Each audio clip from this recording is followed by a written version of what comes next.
जय श्री कृष्णा भक्तों, राधे राधे।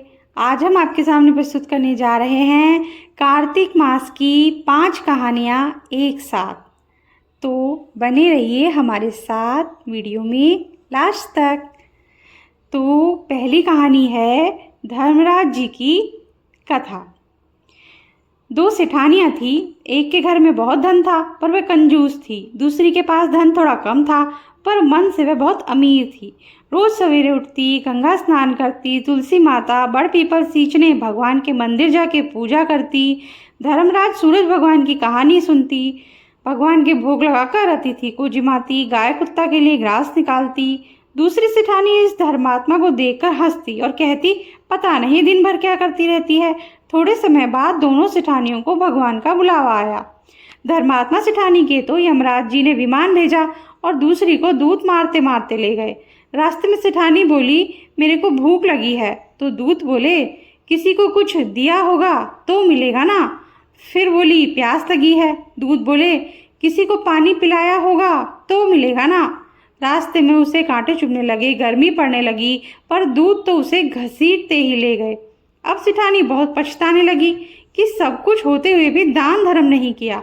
इतने में यमराज का दरबार आया। धर्मात्मा बुढ़िया को भगवान के पास सिंहासन मिला और वह उस पर बैठी थी। उधर दूसरी सेठानी को तपते कुंड में डाल दिया। अब सेठानी यमराज से बोली, मुझे 1.25 पहर का जीवन दान दो, मैं वापस आकर दंड भोग लूंगी। यमराज बोले, ठीक है।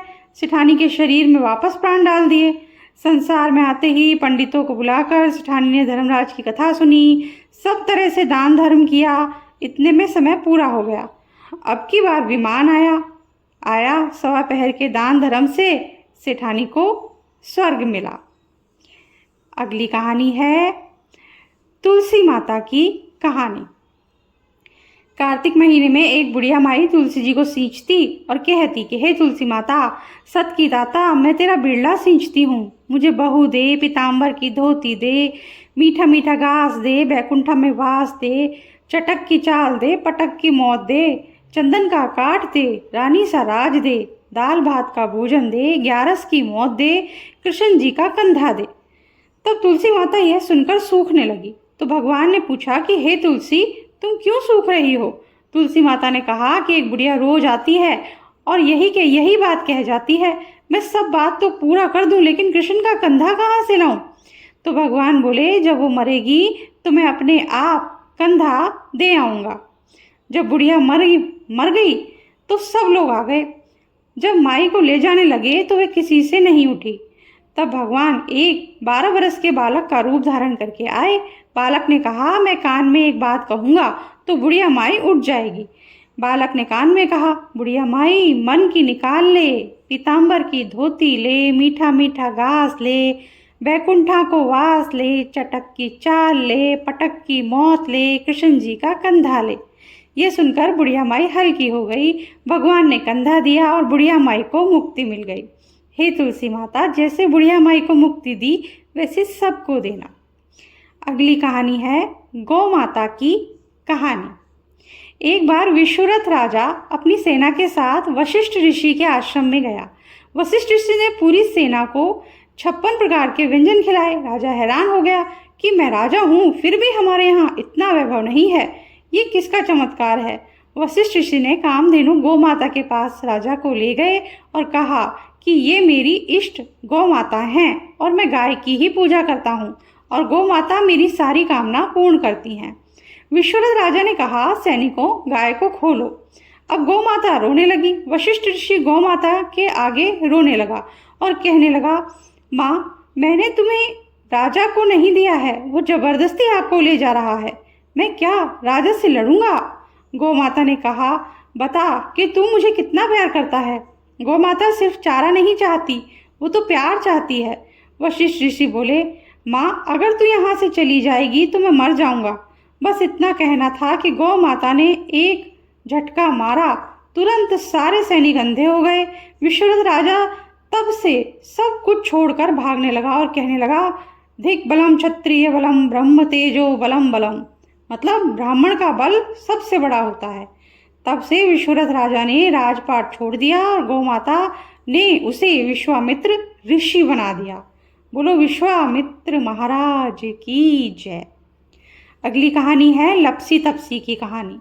एक लपसी था, एक तपसी था। तपसी हमेशा भगवान की तपस्या में लीन रहता था। तपसी रोजाना 1.25 सेर की लापसी बनाकर भगवान का भोग लगाकर जीम लेता था। एक दिन दोनों लड़ने लगे। लपसी बोला, मैं रोज भगवान की तपस्या करता हूँ, इसलिए मैं बड़ा हूँ। तपसी बोला, मैं रोज भगवान को 1.25 सेर लापसी का भोग लगाता हूँ, इसलिए मैं बड़ा हूँ। नारद जी वहां से गुजर रहे थे। दोनों को लड़ता देखकर उनसे पूछा कि तुम क्यों लड़ रहे हो। तपसी ने खुद के बड़ा होने का कारण बताया तो लपसी ने अपना कारण बताया। नारद जी बोले, तुम्हारा फैसला मैं कर दूंगा। दूसरे दिन लपसी और तपसी नहाकर अपनी रोज की भक्ति करने आए तो नारद जी ने छुपकर 1.25 करोड़ की एक अंगूठी उन दोनों के आगे रख दी। तपसी की नजर जब अंगूठी पर पड़ी तो उसने चुपचाप अंगूठी उठाकर अपने नीचे दबा ली। तपसी की नजर अंगूठी पर पड़ी लेकिन उसने ध्यान नहीं दिया। भगवान को भोग लगाकर लापसी खाने लगा। नारद जी सामने आए और दोनों ने पूछा, कौन बड़ा? तो नारद जी ने तपसी से खड़ा होने को कहा तो वो खड़ा हुआ तो उसके नीचे दबी हुई अंगूठी दिखाई दी। नारद जी ने तपसी से कहा, तपस्या करने के बाद भी तुम्हारी चोरी की आदत नहीं गई, इसलिए लपसी बड़ा है और तुम्हें तुम्हारी तपस्या का कोई फल नहीं मिलेगा। तपसी शर्मिंदा होकर माफी मांगने लगा। उसने नारद जी से पूछा, मुझे मेरी तपस्या का फल कैसे मिलेगा?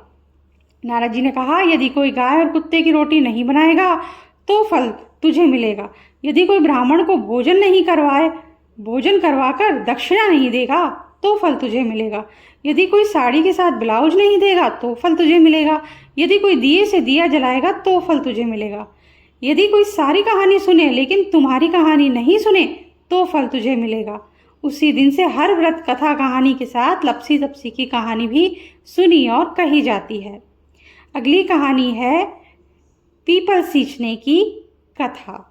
कार्तिक मास में पीपल सींचने की कथा। पथवारी की कथा। एक समय गुजरी थी। उसने अपनी बहू को एक दिन दूध दही बेचने को कहा। वह बेचने गई। रास्ते में औरतें पीपल पथवारी सींचती हुई दिखी। इस पर उसने उन औरतों से पूछा कि क्या कर रही हो? औरतों ने कहा, हम पीपल पथवारी सींच रही हैं, इससे घर में धन धान्य बढ़ता है और खोया पति भी मिल जाता है। बहू बोली, ऐसी बात है तो मैं पानी की जगह दूध और दही से सींचूंगी। गुजरी बहू ने रोज दूध दही बेचते समय पीपल पथवारी को दूध दही से सींचना शुरू कर दिया। जब सास दूध दही के रुपए मांगती तो वह कह देती कि महीना पूरा होने पर हिसाब दे देगी। इसके बाद जब कार्तिक का महीना पूरा हो गया तो वह पीपल पथवारी के चरणों में जाकर पड़ गई। इस पर पीपल पथवारी ने पूछा कि क्या बात है? तो उसने कहा, आज सास दूध दही का हिसाब मांगेगी। पीपल पथवारी बोली कि मेरे पास तो रुपए नहीं हैं, ये पत्थर और पान के टुकड़े हैं, जिसे ले जा। बहू वही साथ ले गई और उसे एक अलमारी में रख दिया। इसके बाद डर के मारे वह चद्दर ओढ़कर सो गई। कुछ देर में सास बोली, बहू दूध दही के रुपए ला। बहू बोली, मैं जो लाई हूँ वो मैंने अलमारी में रख दिए हैं। सास ने अलमारी खोलकर देखा तो उसमें हीरे मोती जगमगा रहे थे। धन का भी ढेर लगा था। सास ने बहू को आवाज लगाई, बहू इतना धन कहाँ से लाई है? बहू ने आकर देखा तो सच में धन के भंडार भरे हैं। इस पर बहू ने सास को सारी बात बता दी। सास ने कहा कि अब मैं भी कार्तिक मास में पीपल पथवारी को सींचूंगी।